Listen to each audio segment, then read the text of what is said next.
Në Komisionin e Ekonomisë, shoqatat e biznesit në vend paraqitën një sër kërkesash për ndryshime që kërkuan në paketën fiskale. Shoqata e blegtorëve kërkoi që kompensimi i TVSH-s 10% të mos bëhet nëpërmjet autofaturave të lëshuara nga përpunuesi, por me faturim direkt nga fermeri. Për shoqatën e blegtorëve, autofatura e lëshuar prej përpunuesve është abuzive. Shitja e qumshit në Shqipëri ndodh, le të themi 50-60%, po të duam edhe 70% pa faturë. Kur themi pa faturë, sepse ne si shoqat autofaturën nuk e konsiderojmë faturë, sepse autofatura është një abuzim ndaj blegtorit, ndaj fermerit, që përpunuesi e pret kur i duhet, sa i duhet, me çmimin që i duhet. Shoqata e blegtorëve gjithashtu kërkoi dhe barazimin e TVSH-s për blerjet e shitjet e mallrave me TVSH të fermerit, si dhe zbatimin e skemës së kompensimit mbështetur mbi litra qumësh të prodhuar. Sepse ne sot gjendemi në realitetin që fermerët shqiptarë që prodhojnë misër, prodhojnë elb, prodhojnë jonç, prodhojnë silazh për fermat blegtorale, nuk na i shesin dot produktet e tyre, sepse dhe ne nuk mund t'i blejmë dot.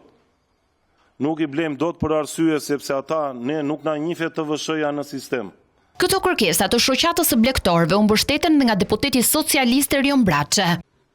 Të gjitha propozimet që bëri këtu zotria, apo që i ka bërë kohë pas kohe si grup prodhuesish blegtoral, nuk kanë kosto për buxhetin e shtetit. Janë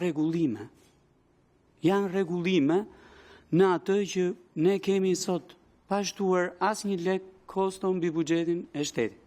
Kjo historia që ministrit thonë do ta bëjmë kështu siç themi ne, dhe ju jeni të detyruar të bëni këtë që themi ne, ka sjellë në këtë gjendje.